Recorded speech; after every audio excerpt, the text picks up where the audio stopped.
दोस्तों, आज मैं आपको बॉलीवुड के एक ऐसे कलाकार की कहानी सुनाने जा रही हूँ जिसे आपने सैकड़ों फिल्मों में देखा है, लेकिन उसकी असली जिंदगी शायद ही कभी सुनी हो।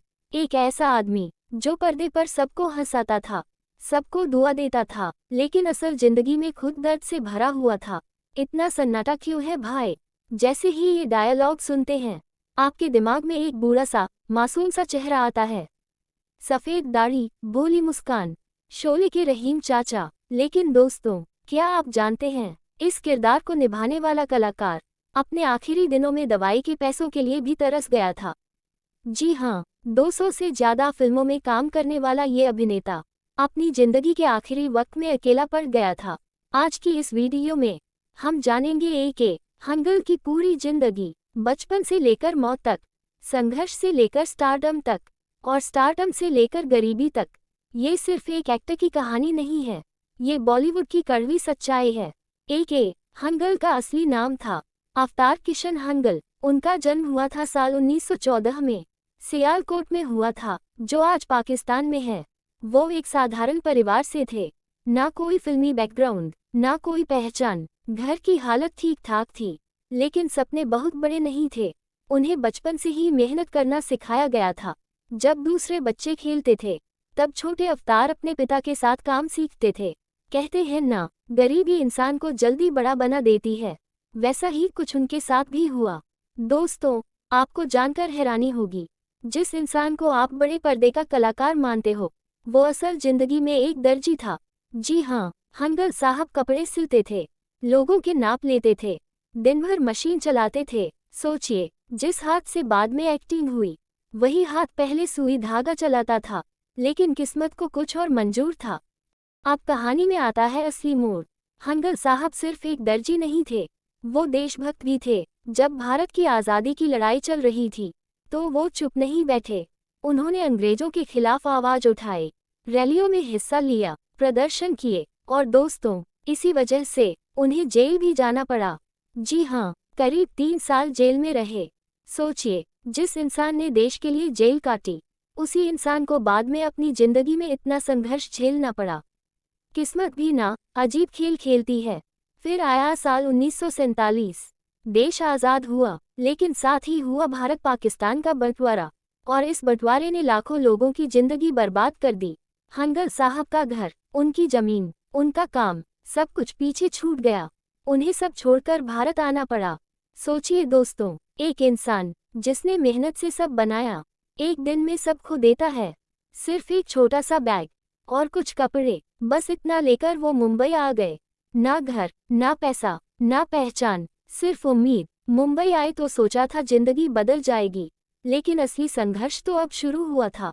रहने की जगह नहीं, काम नहीं, कोई जान पहचान नहीं। कभी दोस्त के घर सोते, कभी फर्श पर, कभी पेट भर खाना मिलता, कभी भूखे सोना पड़ता। दोस्तों, ये वही मुंबई है जो सपने भी देती है और तोड़ भी देती है। इसी संघर्ष के बीच एक दिन उनकी मुलाकात हुई कुछ थिएटर आर्टिस्ट से। IPTA, Indian People's Theatre Association, ये एक थिएटर ग्रुप था जहां गरीब आम लोग नाटक करते थे, समाज की सच्चाई दिखाते थे। हंगल साहब ने सोचा, क्यों ना मैं भी कोशिश करूं। पहली बार स्टेज पर खड़े हुए, दिल तेज धड़क रहा था, हाथ कांप रहे थे, डायलॉग याद थे, लेकिन आवाज नहीं निकल रही थी। लेकिन जैसे ही पहला डायलॉग बोला, लोगों ने ताली बजाई, और दोस्तों, वो ताली उनकी जिंदगी की पहली कमाई थी। उसी दिन उन्होंने फैसला किया, अब जिंदगी में यही करना है, एक्टर बनना है। अब यहाँ कहानी में सबसे बड़ा ट्विस्ट आता है।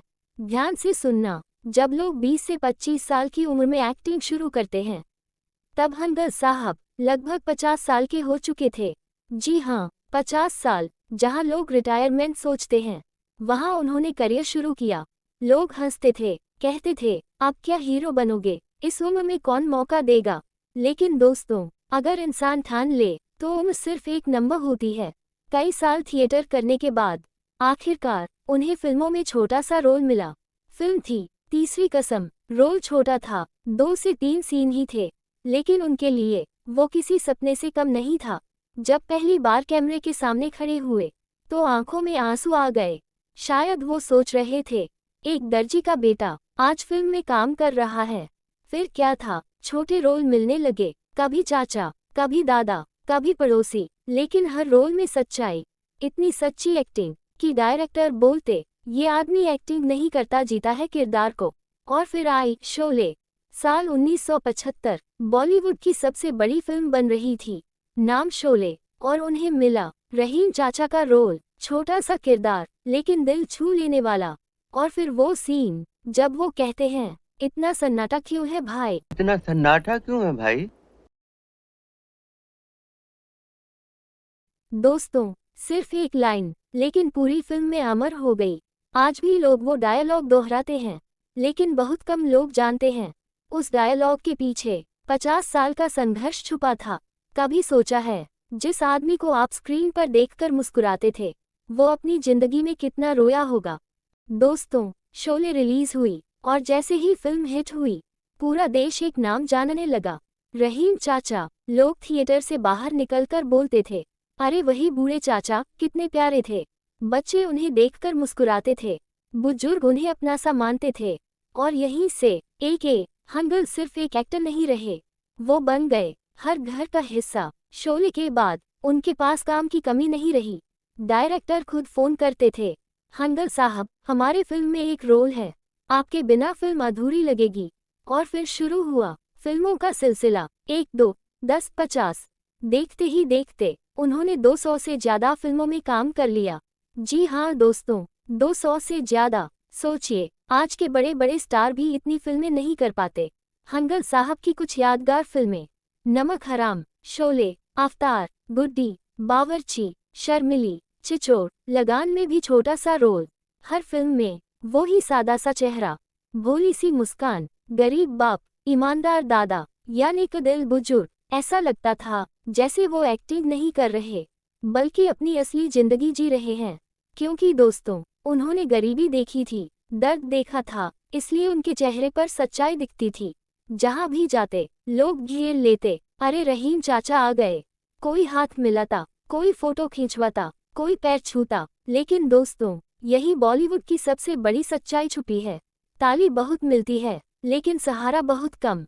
आप सोच रहे होंगे 200 फिल्में की मतलब बहुत पैसा होगा, बंगला होगा, गाड़ियां होंगी, आराम की जिंदगी होगी। लेकिन सच सुनकर आप चौंक जाओगे, हंगल साहब ने कभी पैसा जोड़ना नहीं सीखा। वो सीधे सादे इंसान थे, जितना कमाया उतने में गुजारा किया। कोई बड़ी प्रॉपर्टी नहीं खरीदी, कोई बिजनेस नहीं किया, कोई प्लानिंग नहीं। और ऊपर से वो कभी बड़े हीरो नहीं थे, सिर्फ साइड रोल जिसके पैसे भी कम मिलते थे। मतलब नाम बहुत था लेकिन बैंक बैलेंस नहीं। फिर धीरे धीरे उम्र बढ़ने लगी, चेहरा और बूढ़ा दिखने लगा, नई जनरेशन आ गई, नए एक्टर आ गए, नए डायरेक्टर। और दोस्तों फिल्म इंडस्ट्री बहुत बेरहम होती है। यहाँ लोग जल्दी भूल जाते हैं, फोन आना बंद, रोल मिलना बंद, स्टूडियो के चक्कर लगाना बंद। एक समय था जब डायरेक्टर लाइन लगाते थे और अब कोई पूछ भी नहीं रहा था। सोचिए जो इंसान रोज कैमरे के सामने रहता था, अचानक घर में खाली बैठ जाए तो उस पर क्या गुजरती होगी। कमाई बंद, बचत नहीं, उम्र ज्यादा, बीमारियां शुरू, दवाइयां महंगी, इलाज महंगा और जेब खाली। दोस्तों ये वही आदमी था जिसे पूरा देश जानता था, लेकिन उसके घर में दूध खरीदने तक के पैसे नहीं बचते थे। फिर किस्मत ने एक और वार किया, उनके बेटे की मौत हो गई। जी हाँ, बुढ़ापे का सहारा, वो भी चला गया। अब सोचिए उम्र 90 के पार, कमाई नहीं, बीमारी और बेटा भी नहीं, इंसान अंदर से टूट जाता है। हंगल साहब भी टूट गए थे, लेकिन कभी शिकायत नहीं की, कभी मीडिया के सामने रोए नहीं, बस चुपचाप सब सहते रहे। दोस्तों कभी कभी जिंदगी हीरो को नहीं, सबसे अच्छे इंसान को सबसे ज्यादा दर्द देती है। एक समय ऐसा आया जब वो बिस्तर से उठ भी नहीं पाते थे, हड्डियां कमजोर, चलना मुश्किल, लेकिन इलाज के पैसे नहीं। मीडिया में खबर चली, शोले के रहीम चाचा के पास इलाज के पैसे नहीं। पूरा देश हैरान, लोग बोले क्या इतने बड़े एक्टर की ये हालत। और दोस्तों यहीं से पता चलता है बॉलीवुड की चमक सिर्फ स्क्रीन तक होती है, असल जिंदगी में सब अकेले हैं। दोस्तों कहानी का ये हिस्सा थोड़ा दर्दनाक है और शायद आपकी आंखें भी नम कर दे, क्योंकि अब हम पहुंच चुके हैं ए.के. हंगल की जिंदगी के आखिरी पड़ाव पर। एक समय था जब उनके नाम के पोस्टर लगते थे, सिनेमा हॉल के बाहर भीड़ लगती थी, लेकिन अब उनका नाम अखबारों में किसी फिल्म के लिए नहीं, बल्कि मजबूरी के लिए छप रहा था।